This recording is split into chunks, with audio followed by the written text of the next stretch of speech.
1, 2, 3, action. At dahil maulan nga dito sa Taiwan, magluluto tayo ng sopas. So, mag-prepare tayo ng bawang, wala tayong sibuyas, hotdog, carrots, repolyo. Meron din tayong giniling, itlog, at ang main ingredients natin, ang macaroni salad, oil, at ang ating gatas. So, simulan na natin. Unahin muna natin yung oil and then igisa natin ang bawang. Isunod natin dyan ang ating giniling. So, mekos-mekos lang tayo mga mare. At kapag nakita na natin ang iba na yung kulay ng ating giniling, lagyan na natin siya ng pampalasa na oyster sauce. So, tansya-tansyahan na lang tayo dito.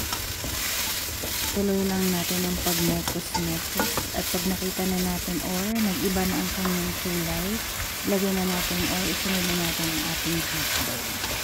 So, yung nabili po namin hotdog dito is may halo siyang cheese. So, nilagay na din po natin ang carrot. Mekos-mekos lang din tayo ulit. Pag nag-iba na din ang kulay ng ating carrots, isunod na din po natin ang ating repolyo.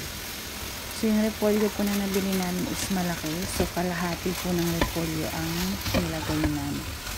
So, mekos-mekos lang yan. At once na iba na yung kulay or luto na ang ating ginisa, pwede na natin siyang lagyan ng pampalasa. So, kami, nilagyan lang po namin siya ng black pepper at asin. So, ituloy nyo lang po ang pag-mekos-mekos nyo dyan.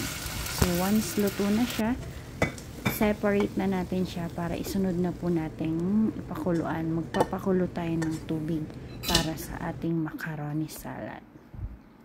So, naglagay din po kami ng pampalasa dyan.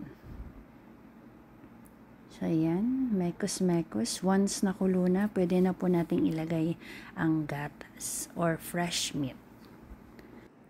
So, yan. Kumulo na ulit ang pinakuluan natin kanina. Pwede na natin ilagay ang ating pasta. So, hindi ko na siya na-record. So, as you can see, nag-iba na ang kanyang texture. Ibig sabihin nun, pwede na siya or luto na. So, ilagay na natin yung pinagisa natin kanina. So, dito hindi natin siya pwedeng i-mekos-mekos ng sobra. Saktong halo lang. So, ganito, antayin na lang natin siya na kumulo ulit. At pwede nyo na din po siyang lagyan ng mga pampalasa nyo. Ayan, kumulo na, luto na ang ating sopas. Masarap talaga ang sopas, guys, para sa panahon na tag-ulan. Lalo na dito sa Taiwan, may bagyo. Kaya, naisipan namin ni Adi mag-sopas. Tikman na natin ang ating sopas. Ang sarap, madaming hotdog. At nilagay na natin ang itlog.